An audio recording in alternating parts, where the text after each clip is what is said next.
Hello everyone and welcome back to another EV Geek Studio review. As always, Sebastian, Joel, this, courtesy of Tesla here in North Little Rock, Arkansas, is a 2026 Model 3 standard base, whatever you want to call it.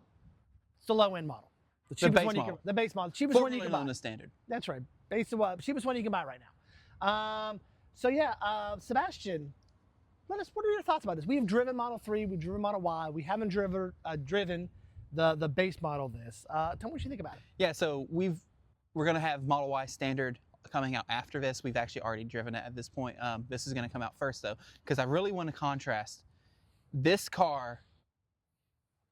Just kind of right out the gate, I feel like is a better buy than a Model Y standard. Okay, I can see that. So just kind of giving you some quick little speeds and feeds. This car starts at 36.9 for Model 3 standard. You get 321 miles of range. It's rear-wheel drive, all that. Now this has optional wheels on it. We'll talk about that later. But base wheels are steel wheels. A great deal for $36,000. Yeah, but 36 in the base standard seems like a great car. Yeah. Especially as we walk around, they did not cut near as much out of this car as they did out of the Model Y. True. And I don't know if that's because they've been building this generation Model 3 a little bit longer, so maybe the production cost is cheaper. I don't know what. This car legitimately seems like it would be a great buy at 36 grand. We'll talk about that as we go through. And so I'm excited to kind of take a look at it and see kind of, because there are differences obviously between this and the Model 3 Premium, but they're not near as many as you think there would be. Yeah. So as always, excited to drive this. As always, we're going to do an exterior, interior. Check out that awesome infotainment and tech that Tesla offers. I'm going to take this one for a drive this time. Sebastian's been doing a lot of driving today in our reviews. And then we'll go back to Tesla North Little Rock and give you our final thoughts. So stay tuned.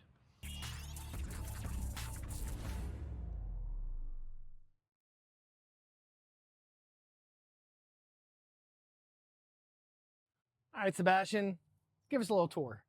Yeah, this Model 3 standard. So this was interesting. Not like Model Y. The Model Y standard. There's not that much different on the outside of this. To kind of indicate that it is standard. You still get the same LED light fixtures signature that you expect. You know, Model Y standard, they took the light bar off, whatever. Model 3 never had a light bar, so you get the same lights. These are still the matrix light functions, all that jazz. Coming around side, so these are not the base wheels. These are the upgraded wheels available on Model Y standard. I like them. Or Model 3 standard. The Model 3 base wheels are a steel wheel solid hubcap situation. We'll throw a picture of it up on the screen if you haven't seen it before. You still get your traditional Tesla frameless windows with the little pop handles and all that jazz. Still get the key. Still get a key. Glass roof, which we can go ahead and talk about. That's a big change. Model Y standard gets rid of the glass roof. Model 3 standard keeps it. Yep. So Model Y standard, they put a headliner over the glass, and in this one, you actually get to keep it, which I think is interesting. You can take your first peek at one of the interior differences. We'll talk about that more here in a second. Cloth interior? Cloth seats, I mean. Charge port, of course, is the back driver's side, like all Teslas. NACS native, of course. This, like Model Y standard, charges a little bit slower than the normal Model 3. It's, again, like 225-ish kilowatt hour, or kilowatt peak, because it has a slightly smaller battery pack. They removed a few modules. That's why Model 3 Premium rear-wheel drive has 363 miles of range, and this has 321 miles of range. Which is still pretty decent. Which is still good, really good, respectable and decent. Go ahead and pop that closed. On the rear end, again, not much to tell you that it's a Model 3 standard. You still get your same LED C-shaped light fixtures you get on Model 3 Premium. You still get your little wording laid out here. You still get the power trunk, which you can see there. And like Model 3, it's always been. It's a good sized trunk, dude. Full on, I mean, mobile connector, huge under storage, gigantic pocket here on the side. Like, Model 3 is such a good package. It is. I miss mine sometimes. We can take first EV was a Model 3. I'll let you take a peek in the back real quick. So you can see Model 3 standard does come with these cloth textile seats. Yep. So they're cloth on the bottom, leather up top. And I mean, it's definitely smaller than Model Y is, right? Yep. Obviously, it's a car, not a SUV. Oh, knock that. Normal center console with normal cup holders. Yep. Model Y standard does a weird like pass through. I just hit with the phone, so seat lower situation. You do lose the screen back here. No screen. You still get your USB-C ports. Still get air vents.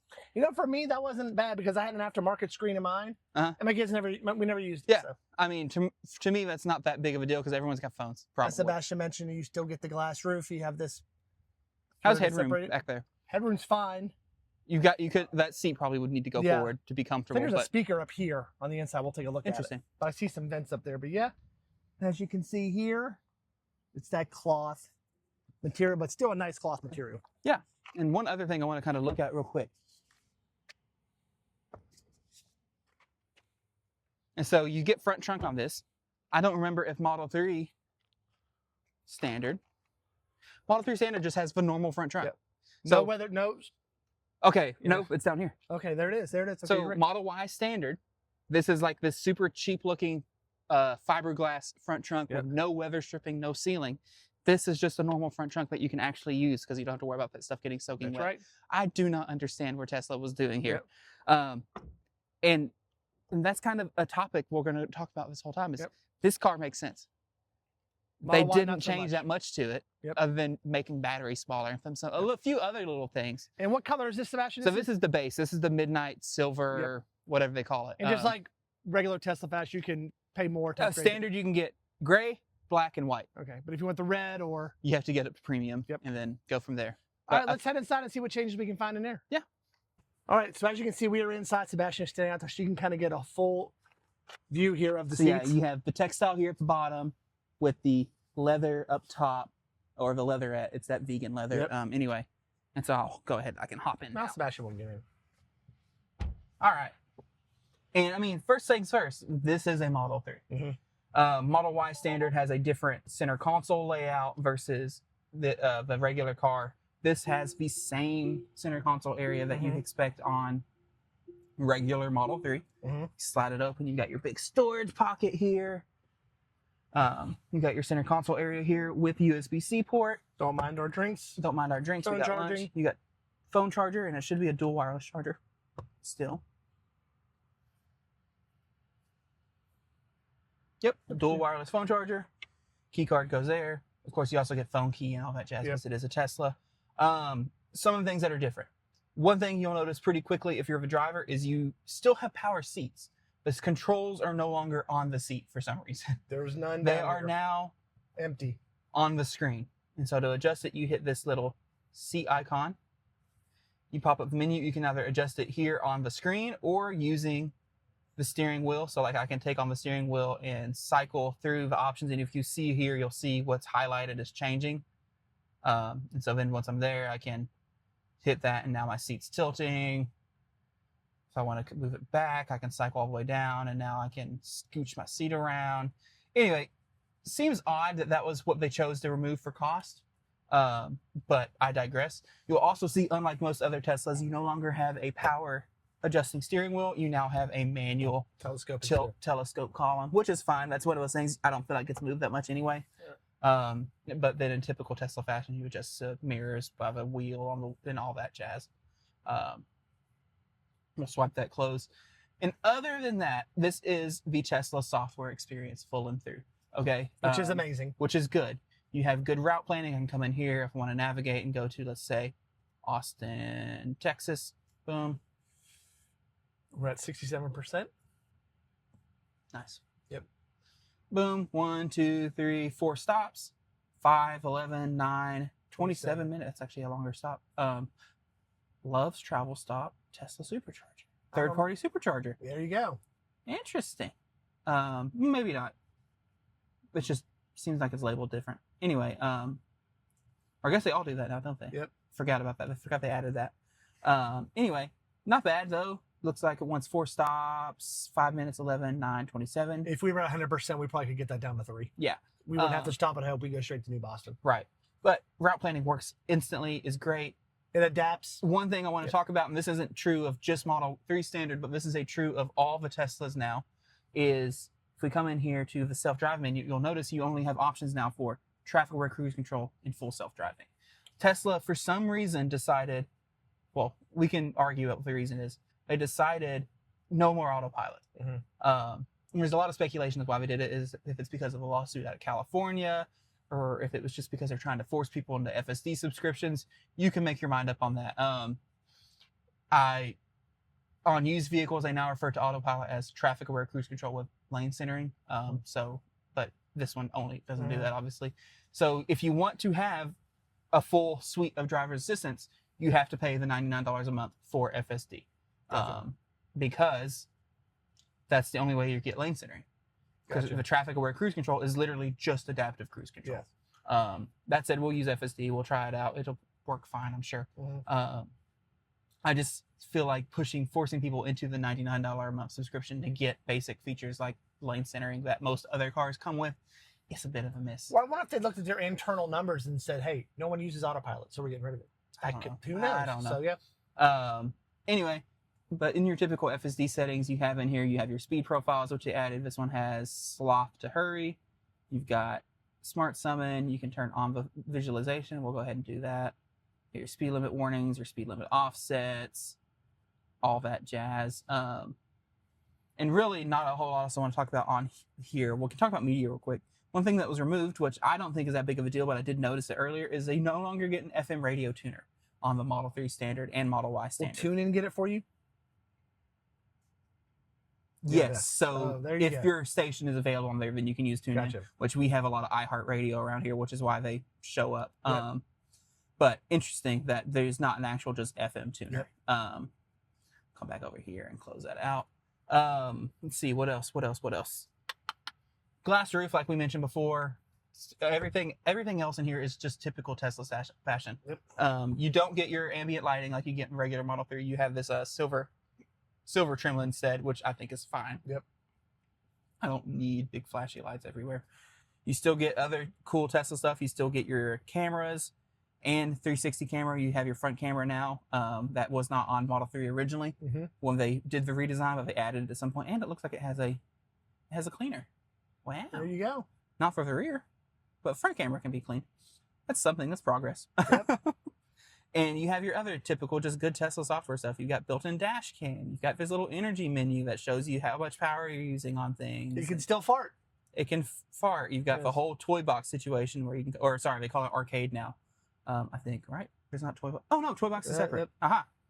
Aha. So you have toy box and arcade. So you have games. You have the paint shop and other things that some people care about, some people don't. You can play, have a fireplace going, playing some romantic music. But yeah, it's like the Tesla software experience itself, though, is still excellent. You still have all your music services, Spotify, YouTube, Apple Music. And just like all Teslas, there is no Apple CarPlay or Android Auto, but you do have access, as you see, to Apple Music, Apple Podcasts, things like that. And with this navigation system, you don't need Apple CarPlay. I mean, it's snappy, it's responsive. You can fly around the car, you can expand it, you can... I mean, if you go into the navigation, you put your destination, you can literally, if you have FSD, put your foot on the brake, hit start, and the car goes. We were able to go eat lunch, put it in keep mode. It kept the car cool while we were eating lunch. Get back in. It was nice and cool. Yeah. Things like that. Tesla's got the software game figured out. On the climate side, you do get your heated seats still on the standard. You do not get cooled seats on the standard. And the seats in the back are no longer it looks like heated steering wheel, too. And you still get a heated steering wheel as well. Yep. I think at this point, you want to go take it for a drive? I'm going to drive it, so let's swap seats. All right. All right. So change of scenery. I am behind the wheel. Sebastian's been driving all day. How's it feel over there, Sebastian? Yeah, so I mean, this feels fine. This feels like a Model 3, man. And the suspension does feel better than from my a passenger Model seat. 3, yes. The suspension feels like it feels on the premium Model 3. Yep. I think it's the same one. Yep. Which is fascinating to me because, as we kind of previously alluded to, on Model Y standard, it gets the old Model Y suspension, whereas Model Y Premium gets a new suspension. Which is awesome. Model Y Premium drives drives excellent. Yes. The old Model Y kind of doesn't. Yeah. And the Model Y standard, because of that, ends up suffering pretty hard because of the suspension. I mean, I've talked about it, mentioned before, but I think I would have to buy the Model Y Premium just for that suspension. This car, I don't feel like I'm making that compromise. Nope. This car feels like it rides just the same as the other Model 3 Highlands do. Gotcha. I don't mind the cloth seats. I do still kind of miss having cooled seats a little bit, but they're comfortable. They feel nice. Like, they don't bother me at all. And see, my old Model Y, I don't think I had the option for cooled seats. No, it was just heated, so it never bothered me. You want to type in Burns Park and we'll try FSD? Joe can use some FSD. So cool thing, if you ever get a car from Tesla to test drive or anything like that, they actually suggest they want you to try FSD. Like, they actually called us when we were reviewing the Model Y and said, and hands off, try out FSD. We want you to get that recorded. So we are doing that. So we have it set to Burns Park, which is a little park here that does baseball, disc golf, all the that sports, jazz. all those local sports, city sports. So, as you can see, no hands. You can see probably see the visualization. That's a tough word for me today. Visualization, yeah. We changed the color of the car to blue on here because that's just what we do. And I just want to kind of, not sorry to beat the dead horse. This still rides like a Model 3, so you can tell you're in a lower vehicle that sits down lower, so you can feel bumps. But this feels perfectly fine for a Big sedan. curve there. Whee! Big curve. FSD took it no problem. We are in FSD standard profile for those wondering. Joel said he was driving this time and it's different, but really I guess he's not driving. I drove for a minute and a half. We're both the passenger princess. Oh, and look, they're going to stop to let someone out. Look at that. That's an interesting, never seen it do that before. I waved too, but I used to wave to the car because I didn't do nothing. So interesting. I don't know that I've ever seen. I've never seen it do before. I've never experienced that with my Model Y that had FSD. Interesting. Actually, don't know how I feel about that. That's kind of cool. You know? It's kind of cool, but also... You'll need to sleep on that for a while, don't you? But also, there was room for us to get, and then the guy also would have been able to turn out. So, anyway. So what we noticed about FSD too at stop signs, it literally stops. And I think that was one of the issues when FSD was first out, with that it kind of did the California stops. People were getting pulled over instead it was FSD. So now it comes to a stop for a good 2 or 3 seconds before it pulls off. Right. Yeah. But no, I really do like this. If I was in the market for a sedan, that's kind of, for me, unfortunately, I'm at the point of my life because I have a daughter and all the accessories that come with having a child and all that. I'm kind of feel like I'm at the point I need an SUV. Yep. I would buy the Model 3 Standard. Yep. I mean, it has a little less range, but it's still over 300 miles. Yep. Which is fine. Perfectly adequate. I mean, that's more than you're going to get from a lot of cars, especially at this price. $36,900. Yep. I mean, I agree with you. I had a Tesla Model 3 for about 6 months. We took a first guy, me and the boys only road trip from Little Rock to Pittsburgh over 2 days. Came back and told my wife, I need a Model Y. Yeah. Just at that, it gave me more range because that thing, I think the Model Y standard range back then, you only got like 230, 240. Oh yeah, because that would have been the LFP days. Yeah. Yep. So it's just didn't give me much range. It was hard to travel in, and that's when we upgraded to the Model Y to get. At that time, I think that Model Y had 290 miles of range. Right. So, FSD is amazing. It's just so much better than what I had when I first had it. Yeah. On the highway, you can tell it is louder in here. Yep. Than say Model Y Premium. That said, I feel like this is about the same volume that Model 3 Premium was. Yep. I don't remember really. Some of that road noise too, though, is we are in bigger wheels. I would be curious to know if this with the steel wheels is a little bit more quiet. And you said these are the 19-inch. Yes. It comes with the. Well, it's optioned on this one. Gotcha. So the price you mentioned is with the smaller wheels. It was with the small wheels, yes. Gotcha. I think it's still like a $1,500 upgrade, $1,500. Yeah, it's $1,500, $2,000, something like that. I can look it up real quick. I upgraded mine to the bigger wheels just because I think they look better. Yeah. They do look much better. It was funny because my wife said you have one option. You can either upgrade the paint or upgrade the wheels, and I chose to upgrade the wheels and just went with the white color. Oh, Tesla showing me finance price, not cash price. Thank you. Yep. The wheels are $1,500 There you go. to go to the 19-inch Novas, which does drop your range down to 303. So this one is right at that 300-mile figure. And I think right now with 64%, we have 195 miles of range. Yeah, so that's fine. Yep. Perfectly fine. Yep. Perfectly usable. So we're getting off the exit here. This is Burns Park. I'm curious where it takes me in Burns Park because it's so big. Oh yeah, where is it actually navigating to? That's a good curiosity. Am I going to Funland? Actually, I'm taking a left. We're going down to the other side of Burn Park. No, it's a left, and then we'll see what happens. But no, I really do actually. Model 3 Standard seems like a very solid option. Yeah, I mean, if you want to get into an EV, not spend a lot of money, and you want a Tesla, perfect option. Perfect option. So, we don't usually do this. Let's just do our final thoughts now. Let's do our final thoughts now. Yeah. Because you're not driving. I'm not driving. Paying attention. I'm just chilling. So I'll start. Like I mentioned, this car seems like an actual kind of almost a bargain to me. Mm-hmm. $36,000. You get the excellent Tesla software. You get over 300 miles or 37. Sorry, because it's 990. $37,000. You get excellent Tesla software with the over 300 miles of range, decent charging, 220 something kilowatt peak, a slightly longer 10 to 80 time because of it. But still in that reasonable way. And we saw on the route planning, the way Tesla does their route planning, they kind of lean into the fact they know that their 10 to 80 times maybe aren't that great. And so they'll have you get a charger at 5% and charge to like 50% and leave. Yep. And then kind of charger hop that way so that you still get good movement, whatever. You can end up still winning.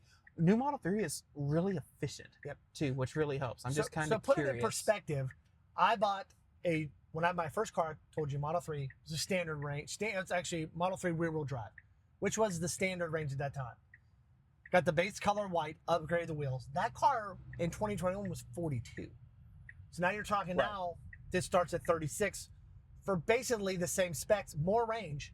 That car, like I said, only got 250, 260 miles of range, and you get more range with this. Yeah, so just so you know, we, so far on our trip, this last like 6 or 7 miles, we have been at 4.46 miles per kilowatt hour. And the distance, current drive is 5.7. Oh, no. Oh, you figured out the math. Yeah, anyway, like new Model 3 is remarkably efficient. Yep. It's one of the few cars that you can be at over 4 miles kilowatt hour doing 75 miles an hour on the interstate. You know, I got to see where this takes us. I know, we're just going. I'm curious where this is going to drop us off. Because Because Burn Park is literally huge and on two sides of the freeway here. I'm curious to where it's going to take us here. But yeah, this legitimately seems like if you were in the market for an electric sedan or just like a cheap electric car, this seems like a very solid option. I do still really wish Tesla would not have discontinued autopilot. That just bugs me. Mm-hmm. I know FSD is great. FSD, is better than anything else on the market right now.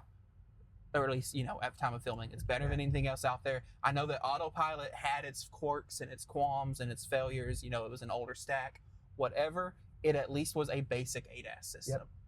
Currently, you only get an ADAS system essentially if you pay $99 a month for FSD because you can no longer do a one-time purchase on it. And Tesla, or at least Elon, has stated that he thinks that FSD is going to get more expensive in the future. Mm-hmm. He has stated that. That's not us. He stated that. And that makes me question why. Basic autopilot is one of those things. Almost every car on sale currently has essentially the functions of basic autopilot. And we don't know. It could come back in 6 months. Yeah. So yeah. You're not turning right there. I'm not turning right there. It's closed. So I will take over now and get us out of here. So before we leave, how does people who are watching this video for the first time, they have never owned a Tesla, I'm gonna turn around right here. How does it know my eyes are staying on the road at all times? So you've got a little camera right up here by the mirror. Yes, you do. And that's how it keeps an eye on you and Geek. keeps a note on what you are doing. So anyway, any other final thoughts, Joel? Nope, just one. If you like this video, don't forget to like and subscribe. Also, consider becoming a paid member. How much is it, Sebastian? It's like $5. $4.99 a month, I believe it is. We see about a little bit over half of that because YouTube takes their cut, but that helps us, keep bringing you content, upgrading our equipment, things like that. But at least like and subscribe. And as always, we will see you again, another EV Geek studio review. So long, everyone.